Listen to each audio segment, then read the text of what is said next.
Radiation, March 16, 2011, Part 2. In Part 1, I described a bit about my understanding of the media and press in Japan, and therefore when I hear reports my eyes sort of go above, like, okay, what's really going on? It is my belief that we will find out that a great deal more has gone on, and that there will be reports of radiation sickness and radiation death. That is minimal when we look at how many thousands of people have died already from a drowning. But it's not minimal when you think about the fact that these are centers that we've created and that we act as if we have control over and that we can handle. There was a certain amount of anxiety I had when I heard that they were not willing to use helicopters to drop water.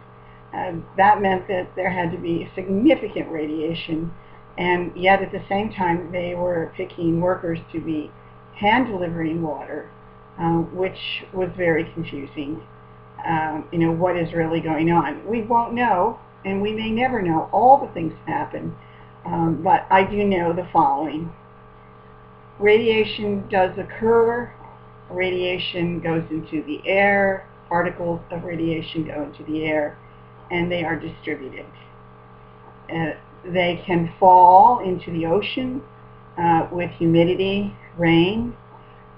They can travel based on wind patterns. Calculations by Lawrence Livermore and other specialists in particles, radiation particle movement, determined that within 8 days of the first radiation leak, which I don't know, and I don't know if anyone knows which was the first radiation leak, 8 days of that day will hit Hawaii. About the 10th day will hit Seattle, and about the 11th day will hit Los Angeles.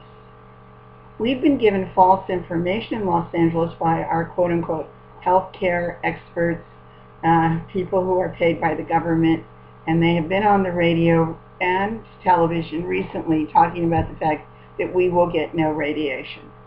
They have an incredible crystal ball, to be able to say to the public, we will get no radiation. We have no idea, first of all, how much radiation has been leaked. We don't understand all of the leaks, all of the events that have happened. We don't know these. And we don't know what we will get or not get. So when a so-called health expert goes on the radio and says, we will get no radiation, they have a crystal ball that you and I don't have. And they have an attitude that is not scientific. And I think they need to apologize to everyone about the misinformation that they have given the public. To tell the public we will get no radiation, and to assume this and not understand that we don't know that as a fact is wrong. So this is part 2 on radiation, Japan.